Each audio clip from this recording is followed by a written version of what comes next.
It's a big day for former President Donald Trump. He is testifying in the $250 million civil fraud trial in New York after both his adult sons testified last week. Now, it's all over allegations that he inflated the value of key assets. The judge has already sparred with Trump's lawyers, warning them to control the former president and get him to stick to answering the questions. Meantime, Trump has already called the trial, quote unquote, very unfair. So what do you all think of Trump testifying? What do you think? Good thing? Well, it depends on how lenient this judge is. I think that he's constantly trying to use this as a way to boost himself politically, but he keeps running into the fact that politics and the legal system are two very different things. You can lie in politics, like literally you can. It's no penalty for that. We're in court. There's a judge just shutting down his rhetoric. So I think that in a way that it's backfiring, because with things like the gag order in place, he can't speak about how unfairly he's being treated, and that is supposed to galvanize his followers. So if you can't have cameras in the courtroom and you can't speak about what's happening in the courtroom, it's really just a trial, and he don't want that. Yeah, Who does? Right, he's an eyelash away from getting contempt of court. I've been following the live tweeting. The judge has said, if you can't control your client, I will. Sit down. This is not a political rally. So it's now he's allegedly personally attacking the judge.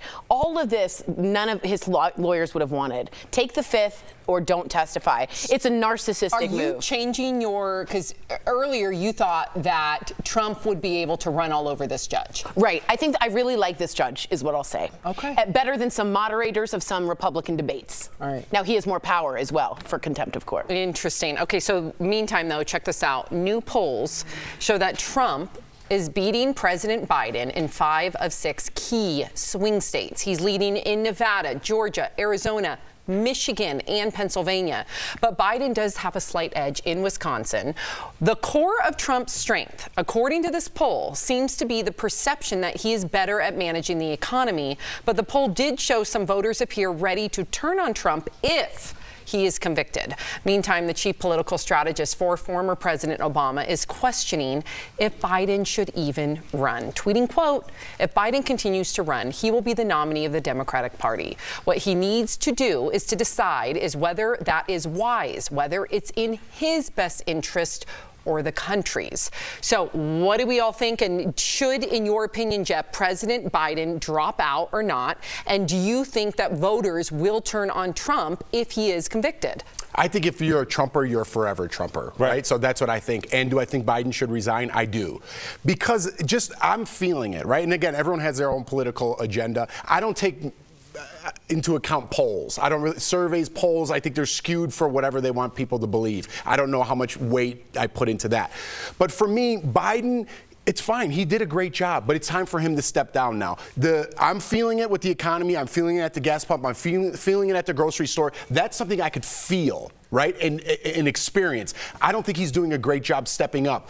What is our alternative if he goes on and something does happen? Because as it is, he is not a great orator. He's up there. He's kind of lost. I don't care what anybody says. He loses his spot. They're like, I got to rap. I got to go. He doesn't know really what he's doing. He's falling down all the time. That's not a great representation of what I think of America. And if something does happen to him, Kamala Harris is our new president, and her numbers are lower than Joe Biden's. So I need representation on both sides. On the Democrat and Republican, I want new blood on both sides. But I understand holding this. The Democrats want Biden to run because he's their best chance against Trump. Trump's going to run too. I don't understand why we're not looking somewhere else to get some more ideas, new things, because the economy's not great. What's happening at the border seems to be ignored, right? And that's a huge issue. There's a lot of issues that are unsaid that I'd like resolved. Well, I think we tried that, Jeff. I think just speaking just about the Republicans, they tried that. They were like, we have a Republican candidate out of Florida, and he's anti-woke, and we've got one that's anti-immigration, and we have one that's got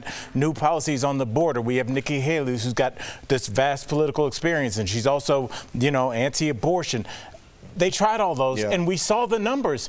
There was such a gap between Trump and the people running that it was college basketball is about to start between the #1 team and a small community college. It's also a year out. We're a year out. So let's give that credit because he's got the name. It was such a vast Right, but Nikki Haley is slowly growing. I agree with you. But slowly growing, we're talking about 4, 6, 8% to 53. Right. We're not talking, it's not a contest. It's not a fight.